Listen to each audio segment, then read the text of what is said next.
Балжан 4 ағайынды, жасы 19-да. Өзінен кейінгі 13 жасар сіңілісі Ақжан мен 1 жасар егіз інілері Айтөре мен Нұртөре бар.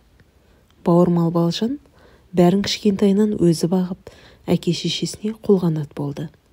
Мектеп бітіре сала, өзінен 10 жас үлкен ауылдағы жұмыссыз Төлеген деген жігіт алып қашып, дәстүр ығына жығылып, еріксіз көнді. 70-80 үйлі адамы бар шалғайдағы ауылдың күнкөрісі мал шаруашылығы еді. Бір мектеп, бір амбулаторлық бөлме ғана бар шағын ауылда не ұялы байланыс, не үй телефоны да тартпайтын. Азық-түлік дүкенін ауылдың пысық келіншегі Гүлсім үйінің кіреберіс бөлмесінен жасап, қалаға апта сайын қатынап, толтырып ұн майын әкеліп, 2 есе бағамен осы ауыл тұрғындарына сатады. Айлық пен зейнетақыға қарап, мал сатып өмір сүріп жатқан жандар қарызға алып, ақшасы болғанда төлеп құтылатын. Аяқ асты мектеп бітірген Балжанын бір ауылдың ішінде арғы бетте тұратын Сәдуақастың үлкен ұлы Төлеген алып қашқасын Айман құда шақырғанда дастарханға қояр анау-мынауын іздеп Гүлсімнің дүкеніне барып таба қоймады. Болмағасын отағасы Баймаханға айтып, УАЗик көлігіне мініп, ара қашықтығы 4 сағаттық аудан орталығына барып, азық-түлік, кетке кигізетін, тағатын алтындар алып келмекші болды. Айман кетіп бара жатып, екінші қызы Ақжанға қайта-қайта 2 ұлды тапсырып, тамағын уақытылы беріп, жөргегін ауыстыруды ұмытпа деп кетті. Таңқыла берісімен сағат 5-те олар жолға шықты. Ондарда базарға барып, түстен кейін қайта қояйық деп жоспарлап келеді Айман. Түнімен жоғалған жалғыз бұзаулы сиырын іздеп, төңірекпен көрші ауылды шарлаған Баймахан іздегенін таппай, әрі түнгі ұйқысы қанбағасын, оның үстіне тұңғыш қызы қашып кеткесін, қатулы қабағы шыныдай шытынап кетейін деп келе жатыр. Күйеуінің мінезін айтпай танитын Айман ләм-мим демеді. Ауданға барсақ, әкеңнің Айтөре мен Нұртөреге атаған баспағын сұрап, алып қайтайық. Ертең құда шақырсақ, соям деген сиыр жоқ анау. Суға кетті ма, ұрының қолында кетті ма, итім білсін. Басқа сояр тышқақ лағым да жоқ. Соны сұра барғасын, деді зілді үнмен. Жарайды деп Айман сыбырлай сөйледі. Қанаттыға қақтырмай, тұмсықтыға шоқтырмай, оқытам деп отырған қызымның түрі анау.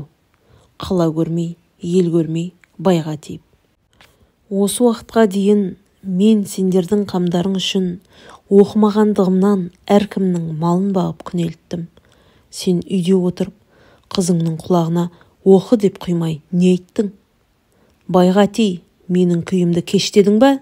Деп айғайлап сала берді.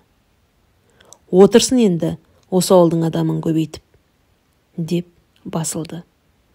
Күйеуінің ашуланса, бет жүзіне қарамай дүрсе қоя беретін мінезіне үйренген Айман көзіне келген жасын сығып алып отыра берді.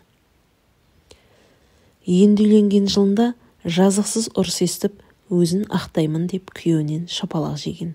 Содан кейін не десе де үнсіз ішіне жинай береді. Күйеуі ашу басылғанда құшақтап кешірім сұрайды. Сосын бұл кешіреді. Осындай кешіріммен 20 жыл бірге ғұмыр кешіпті. Селкілдеген кедір-бұдыр жол діңкалатып, көзілініп кеткен екен, түс көріп кетіпті. Түсінде күйеуі жас күндегідей құшағын ашып тұр екен. Қуанып, құшағына ене беріп еді, 2 қызы мамалап жүгіріп, егіз ұлдары еңбектеп келе жатыр екен. Оларға қарап, кел деп жатыр еді. Күйеуі білегінен ұстап қалды да, бір құйын екеуін орап алып, көтеріп көкке әкетті. Айман қиналып көзін ашқан сәтте, аударылған көліктің куәсі болды. Айғайлап жіберген күйеу екеуі мінген көлік 4 рет аударылды. Баймахан Айманның білегін ұстаған күйі жібермеді. Теріс төңкерілген көліктің ішіндегі екеу әлі тіреді. Көмектесіңдер деп айғайлайын десе, үн шығар емес. Айғайласа да, бұл айдалада оларға көмек беретін ешкім жоқ еді. Айман күйеуіне «Сен кінәлісің» деп айтуға осы сәтте де батыл жетпеді. Соны сезді ме? Баймахан 5 секундқа көзім ілініп кеткенде болды. Алдымнан Ақжан жасыл көйлегі қан болып атып шықты. Көзіммен көрдім. Соны басып кеттім деп, тежегішті тез басып ауып кеттім деп ақталды.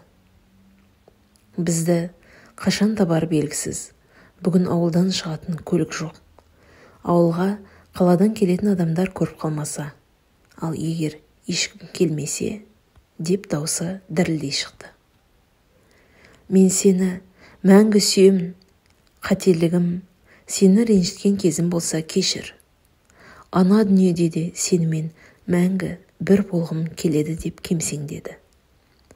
Ешқашан өжет күйеуінің бұлай жылағанын көрмеген Айман қоштасар сәт келгендей бар даусымен жылады. Әрі бүкіл денесі соққыдан немесе сынған болу керек, жан шыдатар емес. Әйтеуір аяғын да қолын да қимылдата алмай шарасыз болды. Бір қызым өстеңін тапты. Екінші қызымды аяқтандыра алмадым-ау деп өксіді. Құлдыраңдаған қос құлыным жетім боп қараусыз қалатын болды. Балжанға да тапсырып кетпеп едім. Алдағы ғұмырларың қалай болмақ деп ботадай боздады. Неше сағат жатқаны белгісіз. Екеуі алақандары ажырамастан о дүниелік болып арманда кете барды. Ақжан екі кішкентайды тамағын беріп, ойнатып, ұйықтатып, ата-анасы кешіккесін күтіп жатып, өзі де ұйықтап кетіпті.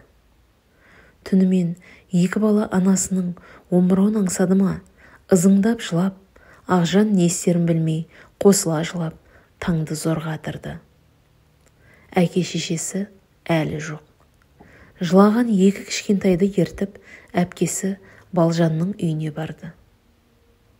Бүгін құдалық, ертең жастар тойы деп, олар да таң атпай ерте тұрып, дайындық бастап кеткен екен. Балжан ата-анасының келмегеніне уайымдап, күйеуіне айтып, ол көрші досын көлігімен қалаға жіберді. Түс ауа қайтып келген ол досы қайғылы жағдай жеткізді. Дем арасында қуанышты күн, азалы күнге айналып, қос қайғыға есеңгіреген Балжан есінен танып қалды. Қаралы хабарды естіген туған туыс, ағайын қара шаңыраққа жиылып, бірі мал беріп, бірі қаржылай көмектесіп, қатын-қалаштар тамағын пісіріп, дастархан жайғады. Әке-шешесімен қоштасуға кірген Балжан әппақ боп, жүзінде бар әжімдері жоғалып кеткен нұрлы бейнелеріне қарап жылай берді.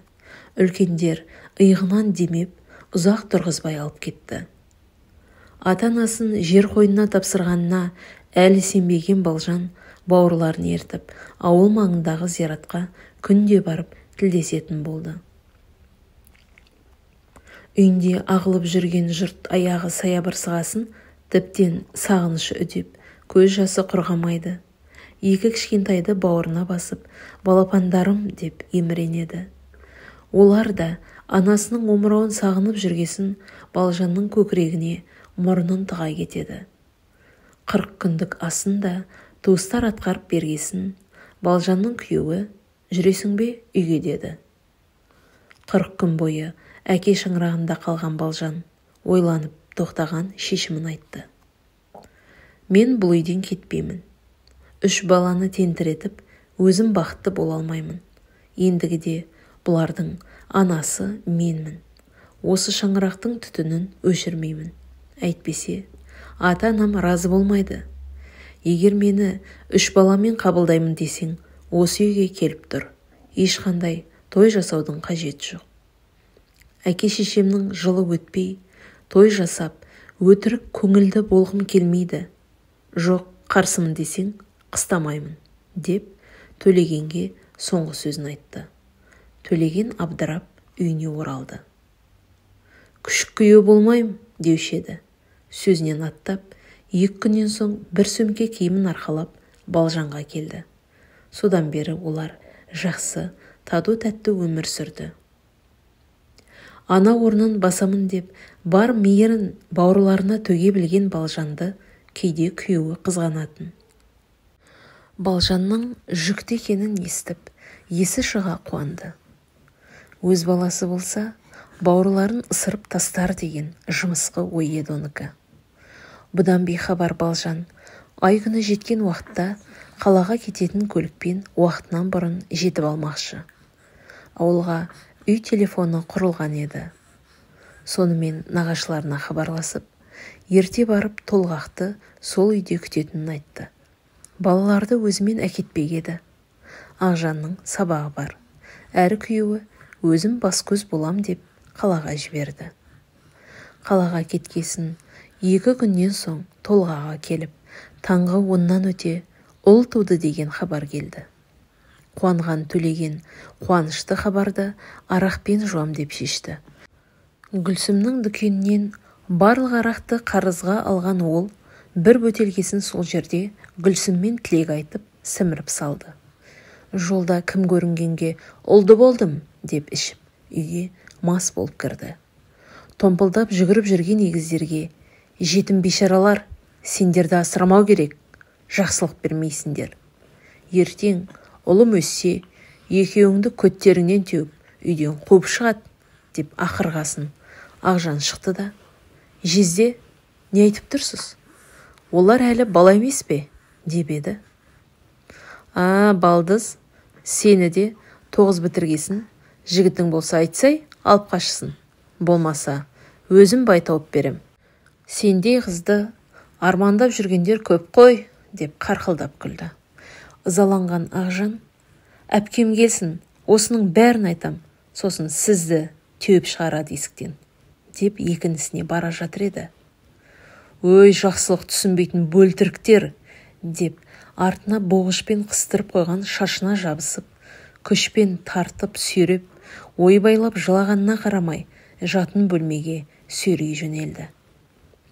Саған жақсылап сабақ берем, деп үстіндегі жасыл көйлегінің етегін түріп, лыпасын шешті де, күштеп, зорлап, ойындағысын жүзеге асырды. Қарсыласқан сайын мойнынан қылғындырып, ешкім естімесін деп аузын дәу алақанымен жапты. Не боп жатқанын ұқпаған Айтөре мен Нұртөре аңырап жылап, мұрнынан боқтар ағып, Төлегеннің жартылай шешілген шалбарының балағынан тартқылап тұр.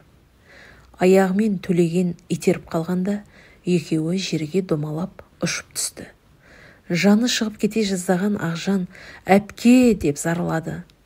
Ісін тындырған Төлеген мастығы тарқай бастап, өзінің не істегенін түсініп, артқа шегінер жол жоқ екенін білді.